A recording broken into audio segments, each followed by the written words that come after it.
À la fois conviviale, instructive et studieuse, la session de rentrée du diocèse de Nancy et de Toul n'a pas dérogé à la tradition.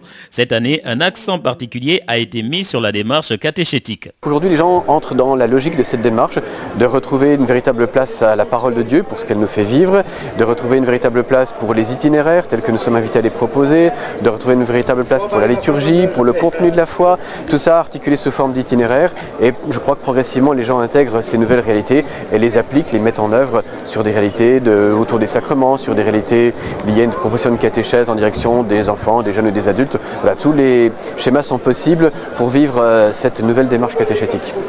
Notre évêque a promulgué le projet catéchétique diocésain il y a déjà 3 ans, en septembre 2009, et il a souhaité qu'on puisse prendre le temps de redécouvrir les enjeux de cette catéchèse en faisant appel à Isabelle Morel, une enseignante de l'Institut catholique de Paris et puis aussi une intervenante dans son diocèse à Besançon. Tout le monde, comme ça a été rappelé à plusieurs reprises lors de cette session de rentrée, est concerné par la catéchèse d'aujourd'hui, que ce soit dans le cadre des paroisses, le cadre des mouvements, le cadre de ce qu'on appelle aujourd'hui les milieux de vie, c'est-à-dire les écoles, les familles et autres, au sens où l'annonce de la foi relève de la catéchèse d'aujourd'hui. Qu'ils soient nouveaux dans leur mission ou qu'ils poursuivent un engagement antérieur, tous les participants ont pu également prendre connaissance des grandes mutations du diocèse. Aujourd'hui, on va avoir l'annonce très concrète du nouveau conseil épiscopal. Nous allons aussi avoir l'annonce de cette assemblée diocésaine que nous vivrons tous les ans, une fois par an, et qui nous fait redécouvrir très concrètement une dimension synodale, ce qui est fondamental pour la vie de l'Église. Comment mieux vivre au niveau du gouvernement pastoral ce qui se vit à la base, au niveau du gouvernement pastoral du diocèse? Il y a une cohérence. Parce que souvent, on voit cette diversité à l'œuvre et cette collaboration qui se vit bien à un certain endroit, plus difficilement à d'autres, enfin qui se vit, on la voit à l'œuvre à la base, et à mesure qu'on, je dirais, c'est dire qu'on s'élève dans la hiérarchie, hein, ça tend à s'estomper.